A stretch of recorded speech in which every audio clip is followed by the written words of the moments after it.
თბილისთან ყველაზე ახლოს მდებარე ქალაქები არის მცხეთა, რუსთავი და მარნეული. არც ერთ მათგანში ან ფეხით ან ველოსიპედით უსაფრთხო წასვლა ჯერჯერობით შესაძლებელი არ არის. ასევე ძალიან მნიშვნელოვანი ადგილია თბილისის ზღვა, რომლის გარშემოც იდეალური სავარჯიშო იქნებოდა მორბენლებისთვის და ველოსიპედისტებისთვის, უსაფრთხოდ რომ შეიძლებოდა ამის გაკეთება.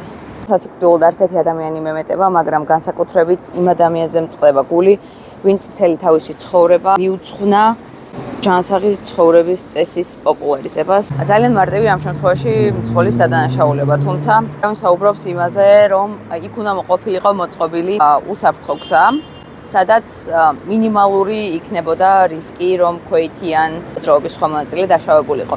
ადამიანები შესაძლებლობას უშვებენ და სამწუხაროდ ეს ასე იქნება ყოველთვის. მაგრამ გზაზე სიკვდილიანობის შემცირება შესაძლებელია ნოლამდე. თუ საგზაო ინფრასტრუქტურა მორგებული იქნება პირველ რიგში ქვეითზე, მაშინ აღარ მოგვიწევს ყოველწლიურად ტრაგედიების თვლა.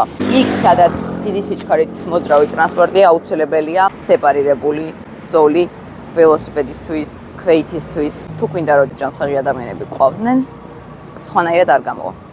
თუ თქვენს ახლოს არის ესეთი ადგილი, სადაც თქვენი აზრით სიარული სახიფათოა, მივმართეთ შესაბამის სამსახურებს. მე პირადად მივმართე ინფრასტრუქტურის სამინისტროს და ველოდები თუ დანიშნავენ შეხვედრას.